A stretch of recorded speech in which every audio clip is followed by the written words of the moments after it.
নমস্কার বন্ধুরা, আমার চ্যানেলের আরেকটা নতুন পর্বে তোমাদের সবাইকে স্বাগত জানাই। আশা করছি তোমরা সবাই ভালো আছো, সুস্থ আছো। আজকে আমি তোমাদের সঙ্গে এমন কিছু ছোট ছোট কিচেন টিপস শেয়ার করব, যেগুলো আমাদের প্রত্যেক দিনের কাজগুলোকে আরও বেশি সহজ করে দেবে, সেই সঙ্গে আমরা নিজেদের জন্য কিছুটা হলেও সময় বের করতে পারবো। চলো তাহলে টিপসগুলি দেখে নিই। প্রথমে যে টিপসটি শেয়ার করছি, উচ্ছে কম বেশি আমরা প্রত্যেকেই খাই, আর স্বাস্থ্যের জন্য উচ্ছে খাওয়া খুবই ভালো। কিন্তু উচ্ছে যখন আমরা অনেক সময় ভাজার জন্য কাটি, দেখা যায় এইভাবে গোল গোল করে কাটি, এর মধ্যে কিন্তু উচ্ছের যে দানাগুলো সেগুলো থেকে যায়। আর উচ্ছে যেরকম আমাদের স্বাস্থ্যের জন্য ভালো, সেরকমই উচ্ছের দানা কিন্তু আমাদের স্বাস্থ্যের জন্য ভীষণই ক্ষতিকর। তাই অবশ্যই দানাটাকে বেছে তারপরেই কিন্তু উচ্ছেটা খাওয়া ভালো। আর এইভাবে কাটলে দানাটা বাছতেও সময় লেগে যাবে। তাই আমরা যদি সবার প্রথমে উচ্ছেটাকে এইভাবে মাঝখান থেকে কেটে নিই, তারপর দানাগুলোকে বের করতে আমাদের খুবই সুবিধা হবে। এইভাবে দেখো, হাতের আঙুলের সাহায্যে দানাগুলোকে আমরা বের করে ফেলতে পারবো। তারপর উচ্ছেটাকে আমরা যেরকমভাবে ঝিরিঝিরি করে কাটতে চাই সেরকমভাবে ঝিরিঝিরি করে কেটেই কিন্তু ভাজতে পারি। এই পদ্ধতিতে করলে দানাটাও কিন্তু আমরা খেতে হচ্ছে না, দানাটাও সেই সঙ্গে কিন্তু উচ্ছেটার দানাটা বের করতেও আমাদের সুবিধা হচ্ছে। ভালো লেগে থাকলে অ্যাপ্লাই করো। চলো, যে এই ধরনের টুপিগুলো ব্যবহার করি না, অনেক সময় দেখা যায় টুপিগুলো সামনের দিকের অংশটা একেবারে পেলে মানে সমান হয়ে যায়, টুপিটা বেকার হয়ে যায়, আমাদের ব্যবহার করা যায় না। তখন এই টুপিটাকে আমরা বেকার হিসেবে ফেলে দিই। তাই টুপিটাকেই কিন্তু সামনের যে নতুন কালের শেপটা ফিরিয়ে আনতে পারি। এখানে আমি একটি বোতল নিয়ে নিয়েছি, অবশ্যই বোতলটায় জল ভর্তি করে নেবেন, তাহলে বোতলটা ভারী হবে। এবার একটি গার্ডার নিয়ে নিয়েছে, গার্ডারের সাহায্যে খুব ভালো করে দেখুন এইভাবে আমি টাইট করে আটকে নিচ্ছি, এইভাবে গার্ডার দিয়ে। এটাকে আমরা কি কাজে ব্যবহার করতে পারি বন্ধুরা? এবার কিছু সময় কিন্তু এটাকে আমি রেখে দেব। আমি এখানে 15 মিনিট রেখে দিয়েছিলাম। 15 মিনিট রাখার পর দেখুন যে সামনের দিকটা একেবারে সমান হয়ে গেছিলো না, সেটা দেখুন এখন কিন্তু আর সমান নেই। এই টুপিটা এখন যদি আমরা মাথায় দিই বা বাচ্চারা মাথায় দেয়, তাহলে কিন্তু দেখতে ভালো লাগবে। তাই এই ছোট্ট টিপসটি আপনারা করে দেখবেন। আশা করছি টিপসটি কিন্তু আপনাদেরও কিন্তু খুব ভালো লাগবে, উপকারে আসবে। পরের যে টিপসটি শেয়ার করব, এই ধরনের যে মশারিগুলো হয় না, বিশেষ করে দেখা যায় আমরা ঘুম থেকে ওঠার সময় দেরি হয়ে যায়, মশারিগুলো এইভাবে বিছানায় রেখে দিলে দেখতে বাজে লাগে।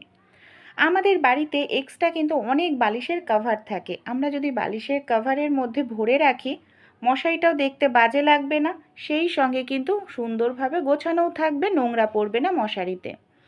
এই ধরনের যে মিক্সার জারগুলো হয়, মশলা পেস্ট করার পর আমরা কি করি, এটাকে এইভাবে উপর করে রেখে দিই। এইভাবে উপর করে রাখলে হাওয়া বাতাস ঢুকতে পারে না, মিক্সার জারটা শুকাতে অনেক সময় লাগে, অনেক সময় বাজে দুর্গন্ধ হয়ে যায়, ব্লেডটায় জং ধরে যায়, ব্লেডটার ধার নষ্ট হয়ে যায়। তাই এই ধরনের ক্লিপ নিয়ে নেবেন, 3 দিকে 3টে ক্লিপ এইভাবে আপনারা আটকে নেবেন, খুব দ্রুত শুকিয়ে যাবে, এমনকি আপনাদের কিন্তু ব্লেডটা নষ্ট হবে না। অনেক সময় আটা অনেকটা পরিমাণ ঘরে এনে রাখলে পোকা ধরে যায়, আটাটা খেতে তেতো লাগে। তাই ছোট্ট এই কাজটি করবেন, আটার মধ্যে পোকা ধরবে না, আটাটা খেতে ভালো লাগবে। এর জন্য আমাদের যেটা করতে হবে, নিয়ে নিতে হবে নিম পাতা। অবশ্যই নিম পাতাটাকে জল দিয়ে খুব ভালো করে মুছে নেবেন, শুকিয়ে নেবেন, আটার মধ্যে দিয়ে রাখবেন। কখনোই কিন্তু আটাতে আপনাদের আর পোকা ধরবে না। পরের টিপসটি চলুন দেখুন। পরের যে টিপসটি শেয়ার করব, ছোট মাছ অনেক সময় কাটতে গেলে অনেক সময় লাগে। তা আমাদের বাড়িতে যে এই ধরনের আলু চুলনিগুলো হয় না, আমরা আলু কেটে থাকি, আলুর খোসা ছাড়িয়ে থাকি, কেটে থাকি, এটার সাহায্যে ছোট মাছ কিংবা বড় মাছ খুব দ্রুত আমরা কেটে নিতে পারি, কোনো রকম ছুরি বটি ছাড়াই। দেখুন কত সহজেই, 1 সেকেন্ডও সময় লাগবে না আপনাদের। মাছের আঁশ কিন্তু আপনারা এটার সাহায্যে খুব সহজেই ছাড়িয়ে নিতে পারবেন। দেখতে পাচ্ছেন কত দ্রুত মাছের আঁশ আমার ছাড়ানো হয়ে যাচ্ছে। আর অনেক সময় হয় যারা নতুন মাছ কাটছেন বা এই জাতীয় কিছু কাটছেন, তাদের না বটি বা ছুরি দিয়ে কাটতে গেলে হাত কেটে যায়। তারা এইভাবে বাড়িতে কম বেশি প্রত্যেকেরই আমাদের আলু ছুলনি থাকে, আলু ছুলনিটা নিয়ে নেবেন, দেখবেন 1 সেকেন্ডও সময় লাগবে না, আপনাদের কিন্তু একটি মাছ এইভাবে ছাড়ানো হয়ে যাবে, মানে পরিষ্কার করা হয়ে যাবে। পুরোটো মাছই দেখুন আমার কিন্তু একেবারে পরিষ্কার করা হয়ে গেল। এইভাবেই কিন্তু দেখুন আমি সবগুলো মাছ পরিষ্কার করে নেব। আমি এই টিপসটি অ্যাপ্লাই করি মাছ ছাড়ানোর ক্ষেত্রে, বিশেষ করে ছোট মাছ, তাই আপনাদের সঙ্গেও টিপসটি শেয়ার করলাম। হাতও কাটবে না, সময়ও আপনাদের অনেকটা লাগবে না, এমনকি খুব দ্রুতই কিন্তু আপনারা মাছ কেটে বা ছাড়িয়ে নিতে পারবেন। তাছাড়াও আরও একটি আমাদের অসুবিধা হয়, যারা বসে মাছ কাটতে আমরা অনেকেই অসুবিধা বোধ করি, যারা বয়স্ক মারা আছেন তারা কিন্তু আপনার এইভাবে দাঁড়িয়ে দাঁড়িয়ে মাছ কেটে নিতে পারবেন, বটির কোনো প্রয়োজন পড়বে না। দেখুন সবার প্রথমে তো আমি এই ধরনের আলু ছুলনি দিয়ে মাছের আঁশটা ছাড়িয়ে নিলাম। এবার আমি দেখাবো কিভাবে মাছটাকে কাটবো ছুরি বটি ছাড়া। পরিষ্কার করা হয়ে গেছে। মাছটা কাটার জন্য এখানে আমি ব্যবহার করব বন্ধুরা আমাদের বাড়িতে যে এই ধরনের ছোট কাঁচিগুলো থাকে না, দেখুন প্রত্যেকের বাড়িতেই থাকে। এই ধরনের কাঁচির সাহায্যে কিন্তু খুব দ্রুত মাছ কেটে নিতে পারবেন। এটা আমি বলছি না, যারা একটু শহর এলাকায় থাকেন বাজারে গিয়ে দেখবেন তাদের কাঁচিটা হয়তো বড় থাকে। এখন কিন্তু কাঁচির সাহায্যে খুব দ্রুত মাছ কেটে নেওয়া যায়। দেখুন এই টিপসটি আমি অ্যাপ্লাই করি, কাঁচির সাহায্যেই মাছের ডানা, লেজ, কানকো এগুলোকে আমি কেটে নিলাম। তারপর আপনারা চাইলে কাঁচির সাহায্যে পেটটা কেটেও নোংরা বের করতে পারেন, কিংবা এই ধরনের আলু ছুলনি দিয়ে পেটটাকে এইভাবে কেটে নিয়ে নোংরাটা বের করে নিতে পারেন। কত কম সময়ের মধ্যেই কিন্তু আপনারা মাছ কেটে নিতে পারবেন। অবশ্যই আপনারাও নিজেরা ট্রাই করে দেখবেন, আশা করছি ভালো লাগবে। পরের যে টিপসটি শেয়ার করব, এই যে আমরা রান্না করার পর গ্যাসের যে ওভেনটা থাকে দেখা যায় একেবারে নোংরা হয়ে যায়। এটা পরিষ্কার করার জন্য নানা ধরনের লিকুইড আমরা ব্যবহার করে থাকি। তা আমাদের বাড়িতে চা খাওয়ার পর যে চা পাতাটা ফেলে দিই না, ভুল করেও চা পাতাটা ফেলবেন না। এই ধরনের চা পাতা দিয়েই কিন্তু আমরা খুব কম সময়ের মধ্যে আমাদের গ্যাসের ওভেনটাকে পরিষ্কার করে নিতে পারি। দেখুন কত সুন্দর পরিষ্কার হয়ে গেছে, তেল কাস্টে ভাব চলে গেছে। সেই আর যে রান্না করার পর একটা তেল কাস্টে ভাব চলে আসে না, সেটা কিন্তু চা পাতা তুলতে সাহায্য করবে। অনেক সময় ডাল পড়ে যায়, তরকারি পড়ে শক্ত হয়ে যায়, সহজে উঠতে চায় না। চা পাতাটা স্ক্রাবিংয়ের কাজ করবে, সেই সঙ্গে খাবারের যে গন্ধ থাকে সেটা চলে যাবে, গ্যাসের ওভেনটাকে নতুনের মতো চকচক করতে সাহায্য করবে। খুব ভালো করে জল দিয়ে ধুয়ে নেওয়ার পর আমি মুছে দেখাচ্ছি, কোনো রকম সাবান লিকুইড আপনাদের ইউজ করতে লাগবে না। অবশ্যই একদিন হলেও আপনারা এই টিপসটি ট্রাই করে দেখবেন, আশা করছি আপনাদেরও কিন্তু খুব ভালো লাগবে। পরবর্তী টিপসটি আমরা দেখে নিই। আমাদের বাড়িতে যে শীতকালের এই ধরনের চাদর সোয়েটারগুলো থাকে, এখন দেখা যায় শীত চলে যাচ্ছে, আর এগুলো দেখা যায় নর্মাল যে সোয়েটার চাদরগুলো এগুলো তো আমরা আলমারিতে রাখি না, আমরা কোথাও হয়তো কোনো ব্যাগের মধ্যে ঢুকিয়ে রাখি, যেটা নর্মাল আমরা বাড়িতেই পরি। সেগুলো এইভাবে রেখে দিলেও কিন্তু নোংরা হয়ে যায়, ধুলো ময়লা পড়ে যায়। তাই এগুলোকে আমরা যদি এইভাবে ছোট করে ভাঁজ করে নিই, তারপর এখানে আমি নিয়েছি একটি বালিশের কভার। একটি পুরনো বালিশের কভারের মধ্যে এইভাবে চাদর, সোয়েটার, যে কোনো শীতের জিনিস আমরা যদি এইভাবে বালিশের কভারের মধ্যে ভরে রাখি, তাহলে জিনিসটা সুন্দর গোছানো থাকবে, এমনকি ধুলো, ময়লা, আরশোলা, টিকটিকিরাও বাসা তৈরি করতে পারবে না। দেখো এইভাবে ঢুকিয়ে বালিশের যে কভারটা আছে এইভাবে ভাঁজ করে দেব। এইভাবে রাখলে ঘরটাও অগোছালো মনে হবে না, দেখতে সুন্দর লাগবে। পরবর্তী টিপসটি আমরা দেখে নিই। আমরা যে এই ধরনের ব্লাউজগুলো পরি, অনেক সময় হয় আমরা হয়তো কোথাও ঘুরতে যাচ্ছি, শাড়ির ম্যাচিং এই ব্লাউজগুলো পরতে যাচ্ছে, দেখা যাচ্ছে ব্লাউজটা হয়তো ঢেলা হয়ে যাচ্ছে। দেখো টাইট হয়ে গেলে ব্লাউজের অনেকগুলো সেলাই থাকে, একটা সেলাই খুলে দিলে কিন্তু ঢেলা হয়ে যায়, কিন্তু ব্লাউজটা অতিরিক্ত ঢেলা হয়ে গেলে তখন তো টাইট করার জন্য আমাদের টেলার্সের কাছে নিয়ে যেতে লাগে, কিন্তু হয়তো যাওয়ার মুহূর্তে আমরা দেখতে পাচ্ছি তখন টেলার্সের কাছে নিয়ে যাওয়ারও সময় থাকে না, আর হাতে যদি হাত সুই দিয়ে সেলাই করা হয় তাও কিন্তু দেখতে বাজে লাগে, সাইড দিয়ে সেলাইগুলো ফুটে ওঠে। তাই কোনো রকম সেলাই ছাড়াই সমস্যাটা কিভাবে দূর করতে পারি, সবার প্রথমে মাপ করে নিতে হবে কতটা ঢেলা হচ্ছে। তারপর দেখো এখানে একটি সেফটি পিন নিয়ে নিয়েছে। আমাদের যে হুকের ঘাটটা আছে, ঘাট বরাবর যতটা ঢেলা তত সেইখানটায় সেফটি পিনটা মেরে নিতে হবে। তারপর যদি আমরা ব্লাউজটা পরি, ঘাটে আমরা হুকটা না লাগিয়ে সেফটি পিন এইভাবে লাগাই, তাহলে কিন্তু ব্লাউজটা আমাদের মারারও কোনো প্রয়োজন পড়বে না, ফিটিংস হয়ে যাবে। যখন আমাদের সময় হবে সময় করে টেলার্সের কাছে নিয়ে গিয়ে আবার কিন্তু মেরে আনা যাবে ব্লাউজটা। পরের টিপসটি তাহলে দেখে নিই। আমাদের বাড়িতে যে এই ধরনের দরজাগুলো থাকে না, এই দরজাগুলোর যে কবজাগুলো থাকে, অনেক দিনের পুরনো দরজা হলে দেখা যায় কবজাগুলো জং ধরে যায়, আর দরজাগুলো খুলতে গেলে, বন্ধ করতে গেলে ভীষণ বাজে একটি আওয়াজ হয়। অনেক সময় ছোট বাড়িতে বাচ্চা থাকলে তারা কিন্তু ভয়ও পেয়ে যায় এই আওয়াজের কারণে। তা আওয়াজটাকে কিভাবে কম করতে পারি? আমাদের বাড়িতে যে গায়ে মাখা সাবানগুলো থাকে না, এই সাবানগুলো যদি এই কবজায় এইভাবে একটু ভালো করে লাগিয়ে দিই, দেখো একেবারে জং ধরে গেছে, দেখেই বুঝতে পারছো কবজাটা, আর এখানে সাবানটাকে আমি খুব ভালো করে লাগিয়ে দিচ্ছি। এর ফলে কি হবে, কবজাটা একেবারে স্মুথ হয়ে যাবে। এর ফলে খুলতে গেলে, বন্ধ করতে গেলে দরজা থেকে আমাদের কোনো রকম বাজে আওয়াজ আর শুনতে হবে না। ছোট্ট টিপসটি অ্যাপ্লাই করে দেখো, আশা করছি তোমাদেরও কাজে আসবে। পরবর্তী টিপসটি দেখে নিই। আমরা তো এই ধরনের জামা কাপড় এমনকি ব্লাউজ একসঙ্গেই যখন কাচতে ভিজিয়ে দিই, বিশেষ করে ওয়াশিং মেশিনের মধ্যে যখন দিই তখন কিন্তু খুবই সমস্যা হয় ব্লাউজ যদি আমরা একসঙ্গে কাচতে দিই। কারণ ব্লাউজের যে হুকগুলো থাকে সেই হুকগুলো যদি কোনো কারণে খুলে যায়, দেখা যায় যে অন্য জামা কাপড় থাকে তার মধ্যে হুকগুলো এইভাবে বেঁধে যায়, এমনকি ছিঁড়ে যায়।